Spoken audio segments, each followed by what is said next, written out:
Olá pessoal, tudo bem com vocês? Sejam bem-vindos a mais uma aula de Direito Constitucional. Nessa aula 1, bloco 2, estamos analisando o processo legislativo ordinário.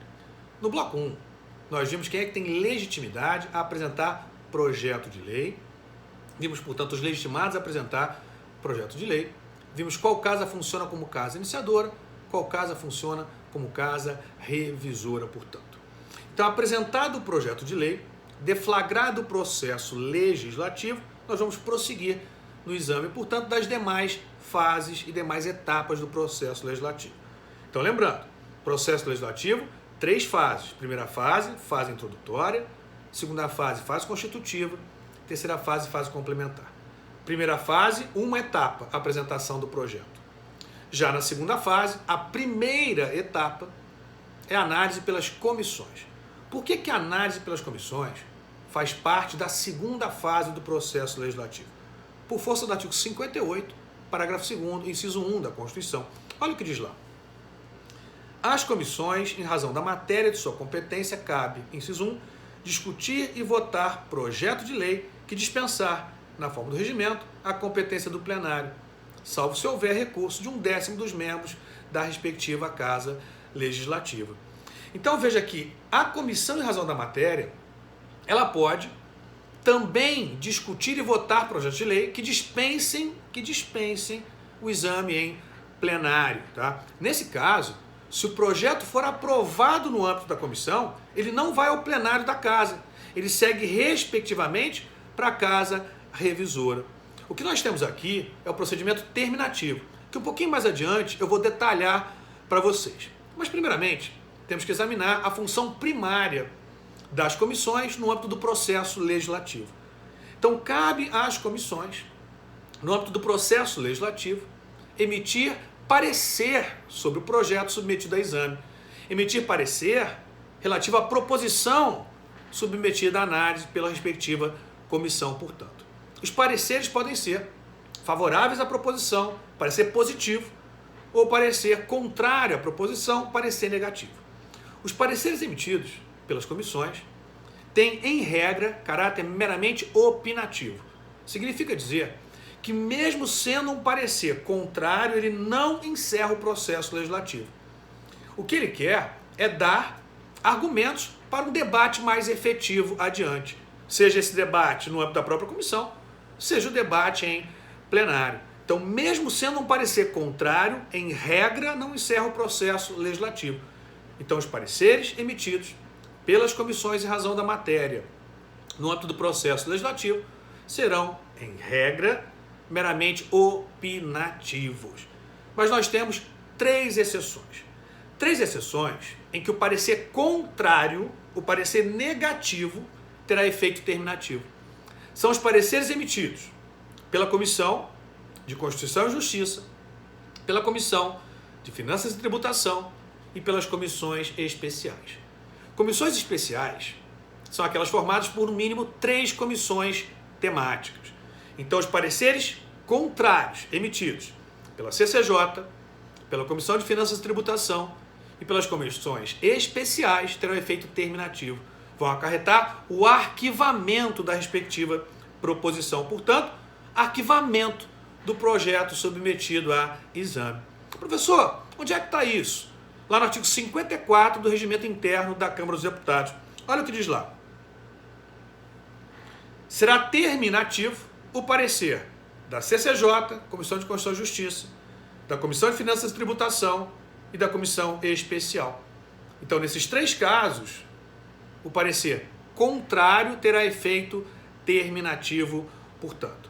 Então, regra, parecer meramente opinativo, mesmo sendo ele contrário, com 3 exceções. Hipótese em que o parecer contrário terá efeito terminativo. Aquele emitido pela CCJ, o emitido pela Comissão de Finanças e Tributação e o emitido pelas comissões especiais, portanto. Emitido o parecer, a segunda etapa da segunda fase, da fase constitutiva, é a etapa de discussão, deliberação, etapa de debate, em que se debate os termos, o conteúdo do respectivo projeto, da respectiva proposição legislativa. É possível, no processo legislativo ordinário, se instaurarem dois procedimentos legislativos distintos. O procedimento chamado de terminativo e o procedimento comum. Então, no processo legislativo ordinário, é possível se instaurarem dois procedimentos legislativos distintos. O procedimento terminativo e o procedimento comum, portanto. No procedimento terminativo, a etapa de discussão e votação serão feitas no âmbito da própria comissão. Então, o projeto, adotando-se o procedimento terminativo, ele será discutido e votado no âmbito da própria comissão, como nós vimos, artigo 58, parágrafo 2º, inciso 1 da Constituição Federal. Nesse caso, se for rejeitado na comissão, não aprovado na comissão, arquiva-se.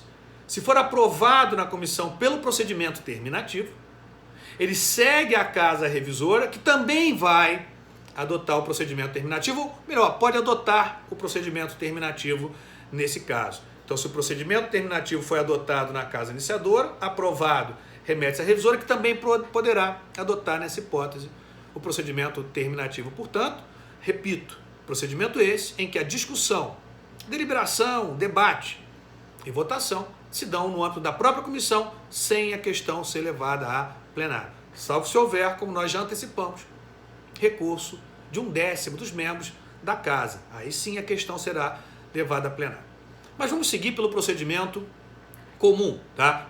Ordinário comum. No procedimento ordinário comum, a questão é levada a plenário. Então, o debate, a discussão, a deliberação será feita em plenário. Por que será feita em plenário? Para que você tenha aí, dê a oportunidade de todos os membros da respectiva Casa Legislativa se manifestarem. Então, vai ter uma manifestação muito mais legítima, muito mais robusta, portanto, quando você leva essa questão a plenário, pois todos podem participar, não apenas aqueles membros da comissão. Então, levada a questão a plenário, segunda etapa da segunda fase, deliberação e discussão, encerrado os debates, é colocado em votação.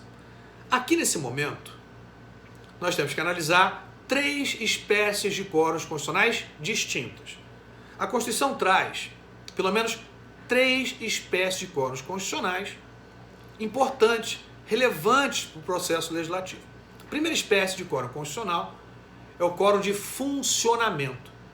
O quórum de funcionamento diz respeito ao número de presentes, no caso de parlamentares presentes, para que os trabalhos legislativos possam ser colocados em andamento. Então é necessário que se tenha um número mínimo de parlamentares presentes na respectiva casa ou comissão para que os trabalhos possam ser colocados em andamento. Se você não tiver aquele número mínimo de presentes, os trabalhos não podem ser colocados em andamento. Se você não tiver aquele número mínimo de presentes, você não pode colocar, por exemplo, um projeto de lei em votação. Qual é esse quórum de funcionamento? O quórum de funcionamento, ele vem previsto na parte final do artigo 47 da Constituição. E a Constituição faz referência à maioria absoluta dos presentes da respectiva Casa Legislativa. E como é que eu calculo maioria absoluta para saber o número de presentes necessários? Nós temos uma fórmulazinha que não é difícil, tá? Base de cálculo, totalidade dos membros. Por exemplo, Câmara, 513, Senado, 81. Divido por 2. 513 por 2, 256,5. 81 por 2, 40,5. Eu não quero a metade, eu quero a maioria absoluta, tá? Não é metade mais 1, hein? Cuidado com isso. Metade mais 1 só funcionaria para número par. Para número ímpar, não. 256,5 mais 1, 257,5. Eu precisaria ter 257 deputados inteiros e um pela metade? Não dá. Então não é metade mais 1. É o primeiro número inteiro acima da metade. Então, se a metade na Câmara, como nós calculamos, 256,5, maioria absoluta, 257. Se a metade no Senado é 40,5, maioria absoluta, 41. Então, para que se coloque em votação um projeto de lei, por exemplo, na Câmara dos Deputados, é necessário que se tenha presentes naquele momento, naquela sessão de votação, 257 deputados. Se tiver 256, não posso colocar em votação. No Senado, necessário que tenham 81 senadores presentes para que então você possa colocar a respectiva proposição em votação. Então, primeira espécie de quórum, quórum de funcionamento. Segunda espécie de quórum é o quórum de apresentação. O quórum de apresentação diz respeito ao número de subscrições necessárias para que determinadas proposições legislativas possam ser colocadas em tramitação. A Constituição, ela por vezes exige que determinada proposição, por exemplo, projeto de resolução, proposta de emenda à Constituição, até mesmo projeto de lei, e eu vou exemplificar para vocês, venha um subscrito por um número mínimo de parlamentares para que você possa iniciar o processo legislativo.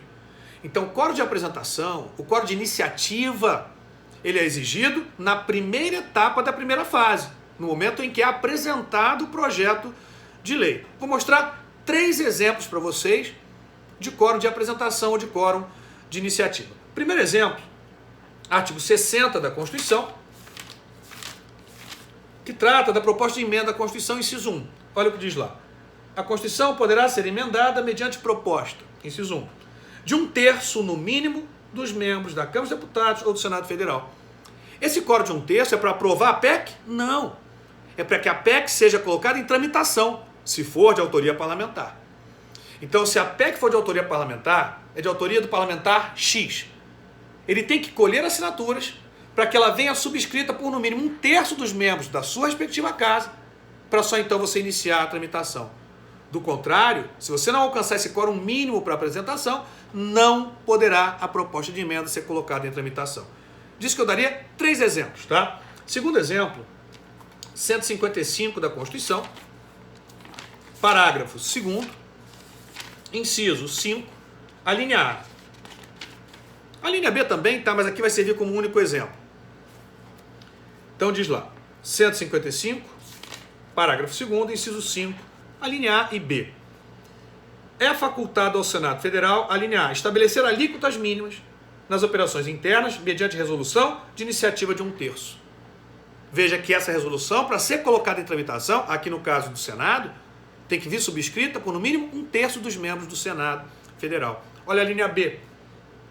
É facultado ao Senado Federal, a linha B, fixar alíquotas máximas nas mesmas operações para resolver conflito específico que envolva interesse de Estado, mediante resolução de iniciativa de maioria absoluta. Veja, iniciativa de maioria absoluta.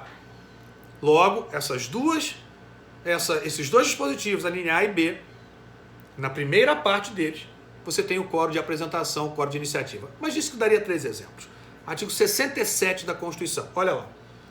A matéria constante de projeto de lei, seja ordinária ou complementar, rejeitado somente poderá constituir objeto de novo projeto na mesma sessão legislativa, mediante proposta da maioria absoluta dos membros de qualquer das casas do Congresso Nacional. Veja que esse quórum de maioria absoluta do 67 não é quórum de aprovação, é quórum de apresentação, de iniciativa. Então, esse novo projeto, tratando de matéria de projeto rejeitado na mesma sessão legislativa, vai ter que vir subscrito por maioria absoluta, senão ele não poderá ser colocado em tramitação. E se for projeto de lei ordinária, no momento de aprovação, o quórum vai ser de maioria simples. E se for projeto de lei complementar, no momento de aprovação, o quórum vai ser de maioria absoluta, portanto. Então, não confundir quórum de funcionamento, que nós vimos, quórum de iniciativa, que vimos agora, e o quórum de aprovação, que é o que vamos falar nesse momento. O quórum de aprovação diz respeito ao número de votos, o número mínimo de votos necessário para se aprovar determinada proposição legislativa. Como nós estamos tratando de projeto de lei ordinário, não vamos examinar o quórum de aprovação para as demais espécies legislativas, tá? Apenas, nesse momento, o quórum de aprovação para projeto de lei ordinária. E ele vem previsto na primeira parte do artigo 47 da Constituição. Olha lá o 47.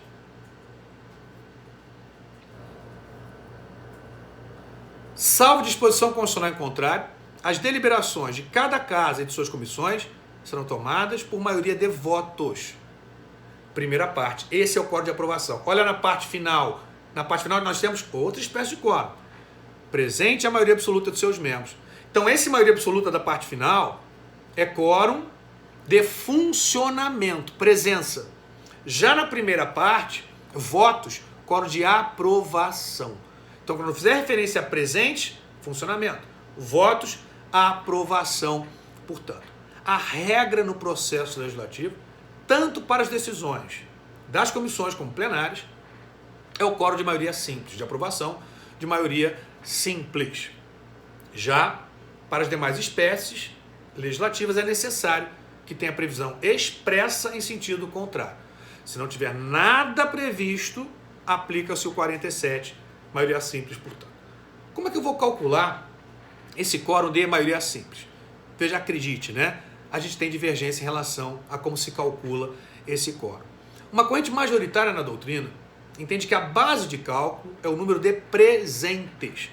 Se a base de cálculo é o número de presentes, nós já sabemos que o número de votos necessários para se aprovar um projeto de lei ordinária será variável, porque ele vai depender do número de presentes. Claro que nós vamos ter uma variação mínima e uma variação máxima.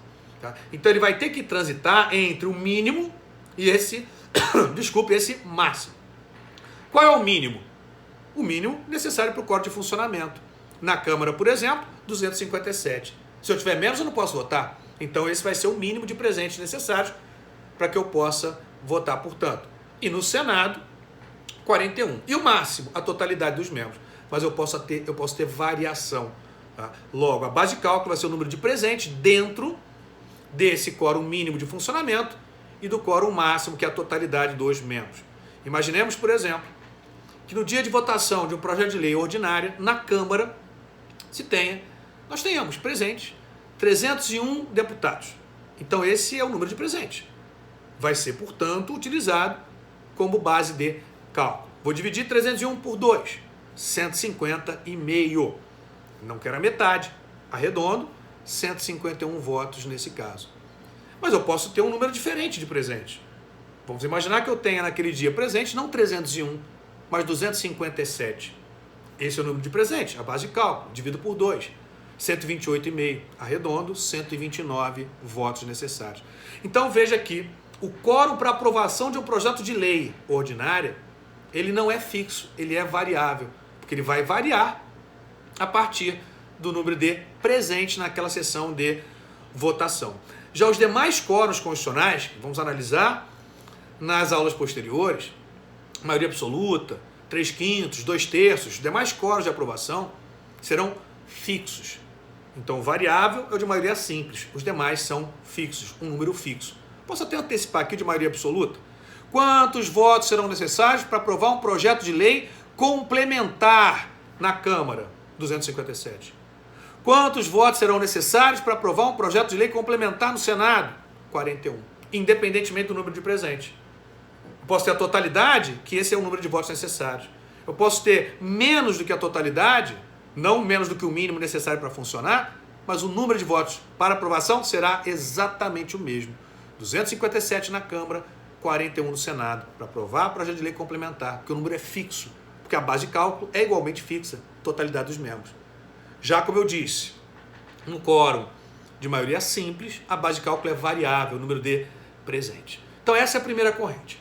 Uma segunda corrente defende que a base de cálculo para se calcular a maioria simples não é maioria dos presentes, mas sim maioria dos votos. A maioria dos votos computados, o voto sim e o voto não. Então veja que agora a coisa muda e muda muito. Imaginemos o seguinte, imaginemos que nós tenhamos, por exemplo, na Câmara, no dia daquela sessão de votação, 257 deputados. Posso funcionar? Posso. Eu tenho o código de funcionamento, que é de maioria absoluta, 257. Posso colocar em votação? Posso. É colocado em votação um projeto de lei ordinária. Então tem lá 257 parlamentares presentes. É colocado, portanto, em votação um projeto de lei ordinária. 254 se abstêm. 254 se abstêm. Depois, 2 votam sim, 1 vota não. 2 votam sim, 2 votam sim, 1 vota não. Tá? Tenho quantos votos válidos? 3. Divido por 2, 1,5. Arredondo, 2. 2 votos necessários para se aprovar o projeto de lei ordinário e ele obteve 2 votos necessários para a sua aprovação. Portanto, considera-se aprovado. Defende essa posição José Cretela Júnior, Gilmar Mendes, posição que também é adotada principalmente no âmbito das comissões pelo Poder Legislativo. Olha o detalhe do artigo 183 do Regimento Interno da Câmara dos Deputados. Ela diz que os votos em branco ou abstenções vão ser computados para efeito de quórum. Entende-se aqui, para efeito de quórum de funcionamento. Olha o que diz lá. 183 do Regimento Interno da Câmara dos Deputados.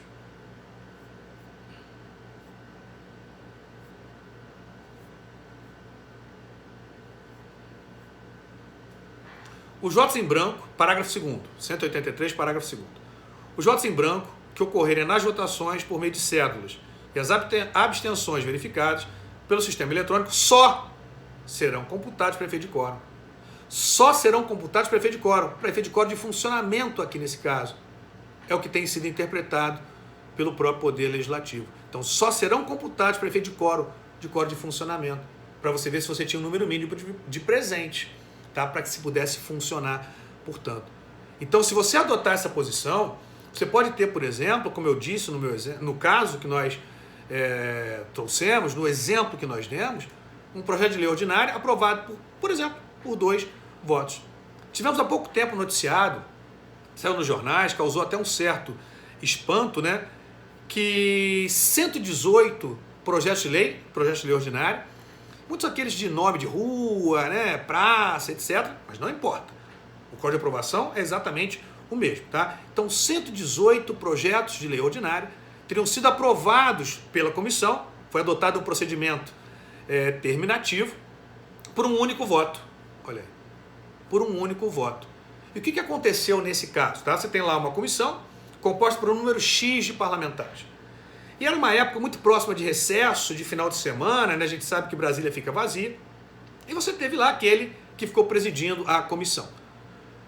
Assinaram, muitos parlamentares assinaram, próximo de recesso, não era recesso, tá? Próximo de final de semana, não era final de semana. Muitos assinaram a pauta de presença e foram embora. Aconteceu até um caso similar aqui no Rio de Janeiro que deu um problema grande. Então muitos assinaram a pauta de presença e foram embora. O presidente da comissão ficou ali e falou, olha, vamos iniciar a votação. Projeto de lei número 1. Quem for favorável, levanta a mão. Ele levantava, um voto. Não tinha mais ninguém, todo mundo tinha ido embora. Tá? Então, um voto favorável, anotou. Quem for contra, levanta a mão. Ninguém levantou. Não tinha mais ninguém. Todo mundo tinha ido embora já, ninguém levantou. Então, quantos votos você tinha válidos? 1. Voto em branco, abstenção não conta. Então, eu tinha só um voto. Um voto dividido por 2, meio. Arredondo o primeiro número acima, 1. Aprovado. Olha só. Aprovado. E veja que isso não é tão estranho, né? O presidente da República, por exemplo, ele pode ser escolhido por um número muito pequeno de votos. Claro que é difícil disso acontecer. Mas se você, por exemplo, não tiver em primeiro turno nenhum candidato com maioria absoluta, vão ao segundo turno os 2 candidatos mais votados.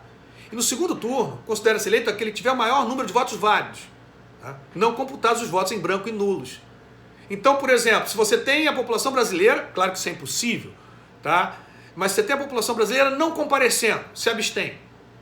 Um dos candidatos também se abstém e não vai.